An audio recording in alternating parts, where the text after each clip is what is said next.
Mau tetap bertahan dengan menggunakan kompor gas? Kalau gasnya habis bagaimana? Terus kalau memang mau migrasi ke kompor listrik, kalau listrik PLN-nya mati, bagaimana? Nah, apakah keduanya akan menimbulkan dampak yang sama? Nah, kalau kalian berpikiran seperti itu, menurut saya kurang tepat. Dampaknya akan berbeda. Nah, kali ini izinkan saya mengulasnya kembali. Oke, untuk mengulasnya paling enak sebenarnya porsinya kalau kita hadapkan ke pedagang makanan yang memang tinggal di tempat ya, punya lapak seperti warung, rumah makan, tapi yang ukurannya versi yang kecil, oke? Nah, sekarang nih, kita bahas untuk kompor gasnya dulu. Nah, pada perangkat kompor gas pastinya punya sebuah regulator. Dan umumnya, tiap regulator tuh punya yang namanya jarum manometer untuk menunjukkan isi yang ada di dalam gas. Nah, dengan manometer tentunya kita bisa tahu ya berapa sisa yang ada di dalam tabung gas. Ini bisa kita lakukan para pedagang tentunya ya pada pagi hari. Jadi begitu bangun berniat mau berjualan nanti sore atau malam, mereka langsung bisa mengecek sisa tabung gasnya. Let's say katakanlah tabung gasnya tinggal sedikit nih. Sekarang kan punya pilihan mau berjualan atau tidak. Nah, kalau memang mau berjualan ya silahkan cari gasnya. Nah, katakanlah sudah berusaha mencari gas, ternyata gas memang tidak ada suplainya alias kosong. Ya pilihannya kan gampang ya, tinggal menentukan nanti malam atau nanti sore tidak berjualan. Karena apa? Karena memang gasnya tidak ada. Oke, jadi simple ya. Pedagang langsung bisa mengetahui dan membuat keputusan yang tepat. Sekarang kita beralih ke kompor listrik. Nah, pertanyaannya, adakah yang mengetahui jadwal kapan matinya listrik PLN? Nggak ada yang tahu ya. Yang tahu hanya petugas PLN dan Allah.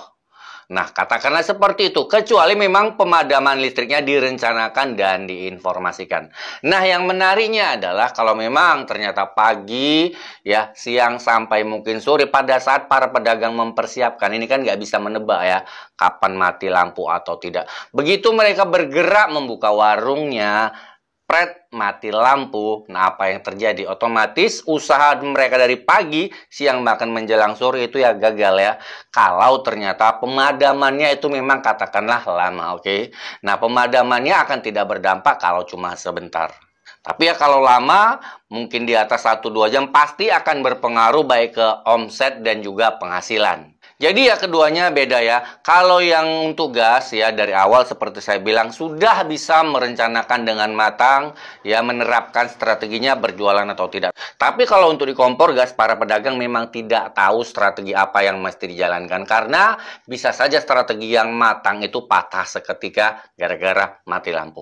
Nah, pertanyaannya apakah tidak ada solusinya? Jadi ya tetap ada solusinya. Yang pertama nih kalau untuk gas ya, kalau memang di pasaran tuh nggak ada, oke. Jadi ya kita bisa pinjam kalau memang dikasih sih dari teman, dari keluarga yang memang stok gasnya ada atau mungkin berlebih. Ya sesimpel itu memang, tapi ya tingkat keberhasilan juga 50-50, oke. Nah, kalau listrik ini solusinya sebenarnya jauh lebih banyak ya, tapi dengan catatan ya harus keluar modal. Yang pertama nih untuk menyiasati yang namanya mati listrik kita bisa mempersiapkan generator, oke. Nah, generator atau genset ini ya harganya lumayan mahal. Saya cek di e-commerce genset yang 1500 watt itu harganya hampir 2 juta. Nah, kenapa harus 1500? Ya wajar.